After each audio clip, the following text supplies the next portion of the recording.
बरं, आपल्याला आता ही जी जबाबदारी मिळालेली आहे, जसं मी म्हटलं, की तुमची भरारी किंवा तुमचं उडाण हे आता एका अशा मकानवर पोहोचलेलं आहे, की मुंबई अध्यक्ष आणि ते सुद्धा होणं ज्यावेळी अगदी मुंबई महानगरपालिकेच्या निवडणुका तोंडावर आलेल्या आहेत.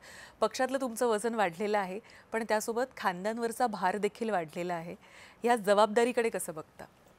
मला असं वाटतं की एका निर्णायक वळणावरती ज्यावेळेला पक्ष उभा आहे मुंबईतला, त्याच वेळेला माझ्यावरती एक खूप मोठी जबाबदारी पक्षाने दिलेली आहे. त्यासाठी मी पक्ष नेतृत्वाचे अत्यंत मनापासून आभार प्रकट करतो. परंतु मला असं वाटतं की ही जबाबदारी ही तमाम मुंबईकरांच्या आशा, अपेक्षा आणि स्वप्न पूर्ण करण्याच्या दिशेने नेणारी जबाबदारी आहे.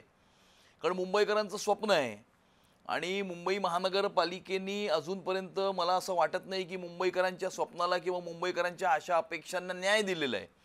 आणि त्यामुळे भविष्य काळामध्ये गेल्या 11 वर्षामध्ये ज्या प्रकारचा विकास, उन्नती आणि प्रगती मुंबई शहरामध्ये झाली, Atal Setu, coastal road, metro, CCTV cameras, परंतु हे सर्व प्रोजेक्ट्स हे केंद्र किंवा राज्य सरकारच्या माध्यमातून झाले.